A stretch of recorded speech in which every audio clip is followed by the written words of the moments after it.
त्यांच्यावर संघाचा कसा दबाव आहे, पक्षाचा कसा दबाव आहे, कारण सत्ता केंद्रित सगळे ठेवण्याची मोदी साहेबांची हौस आहे आणि ती हौस पूर्णकरता ते सगळा देशाचा जो सोशल फॅब्रिक आहे, जो इकॉनॉमिक्स आहे, जी आपली सभ्यता आहे, परंपरा आहे, संस्कृती आहे, सगळं त्यांना त्याच्याशी काहीच घेणं देणं नाही. त्यांचा जो इगो आहे, त्यांचा जो अहमभाव आहे आणि त्यांचा जो आविर्भाव आहे, याच्यासाठी ते सर्व काही त्यांची कृती राहते.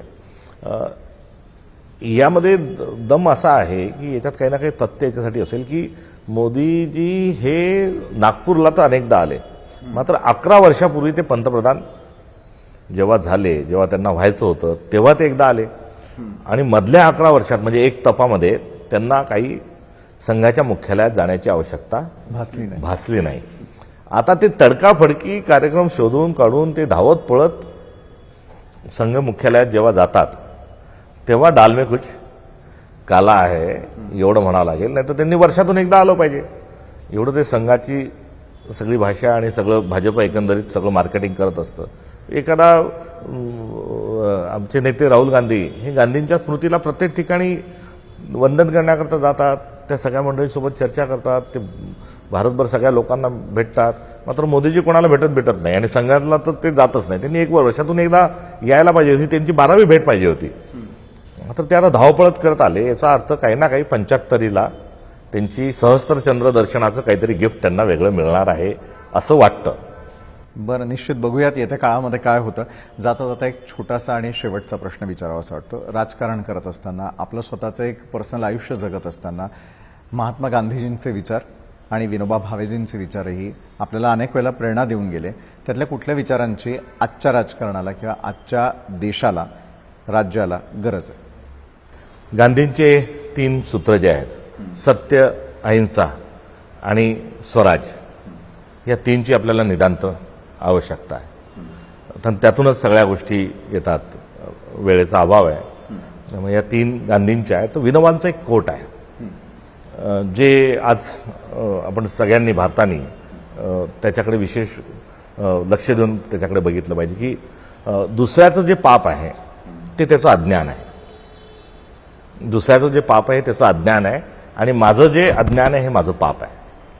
हे विनोबांचं जे कोटेशन आहे, हे हा जो विचार आहे, हा विचार करून आपल्याला जगाकडे बघितलं पाहिजे, समाजाकडे बघितलं पाहिजे. तेव्हा मायक्रो डायव्हर्सिटीचा हा आदर, विविधतेत एकता भारत की विशेषता ही भावना, तर मानवता, माणूस, हा सगळा जो उत्क्रांतवाद आहे हा सगळा समजून घेता येईल. आणि खूप झालं जात पात, धर्म, हेतू आरोप, स्वार्थ, पैसा, सत्ता, ही इतकं क्रूर, याचा आक्रोश इतका ऐकू येतोय की यामध्ये आता माणूस संपत चाललाय, हरवत नाही चाललाय, संपत चाललाय. त्यामुळे या संतांची किंवा या सारख्या सर्व संतांची किंवा 2 माणसांचं नाव घेतल्यानंतर पुन्हा एक कुठेतरी अस्पृश्यता, कारण आपण सगळे मध्ये खूप एक ऑरोगन्स आला, एक आयडिओलॉजिकल ऑरोगन्स आला आहे. कारण मागच्या काळामध्ये ज्या काही पॉलिसीज स्वातंत्र्य 75 वर्षात ज्या राबवल्या गेल्या, ज्यामध्ये मनमोहन सिंग, राजीव गांधींनी तर अजून मध्यमवर्गीय वाढण्याची त्याच्यामध्ये एक भर टाकली, वेगळी अर्थव्यवस्था शोधली, तंत्रज्ञान आणलं. आता या सगळ्यामध्ये एक मध्यमवर्गीय जो आपला वाढला आहे, या मध्यमवर्गीयाजवळ एक ऑरोगन्स आहे.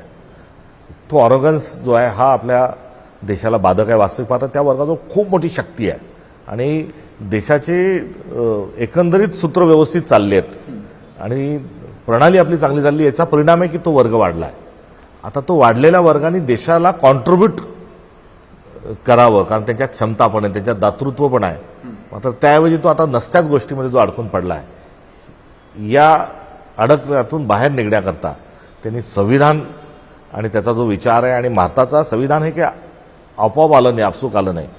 बाबासाहेब आंबेडकरांनी जरूर त्याच्यामध्ये ड्राफ्ट करण्याचं, ते लिहिण्याचं काम केलं. मात्र संविधान काय, तर त्यामध्ये महावीरांचा विचार आहे, तथागत गौतम बुद्धांचा विचार आहे, बसवेश्वरांचा आहे, चक्रधर स्वामींचा आहे, संपूर्ण वारकरी संप्रदायाचा आहे. जो जे वांछिल तो ते लाहो प्राणी जात ज्ञान, पसायदानाचाही त्याच्यामध्ये विचार आहे. शिवशाहू फुले आंबेडकरांचा त्यामध्ये विचार आहे. गाडगे महाराज, तुकडोजी महाराज, महात्मा गांधींचा विचार आहे, शिवाजी महाराजांचा आहे, टिपू सुलतानचा आहे, तर दुसरीकडे गुरु नानकांचा त्यामध्ये विचार आहे. आणि ह्या सर्वांच्या प्रतिमा हे सर्व फोटो प्रतिमा त्या आपल्या संविधानात आहे आणि ही संविधान ही आपली लिगसी आहे आणि ही लिगसी आपली परंपरा आणि आपली संस्कृती हे दोन ओळखण्याची आवश्यकता आहे असं मला वाटतं. निश्चितच इतकं वेळात वेळ काढून तुम्ही आमच्याशी संवाद साधलात आणि आपल्यातला माणूस जाणून घेण्यामध्ये, आपल्यातला राजकारणी जाणून घेण्यासाठी आम्हाला वेळ दिलीत. क्रॉसफायरच्या सगळ्या प्रश्नांना आपण सडेतोड उत्तरं दिलीत.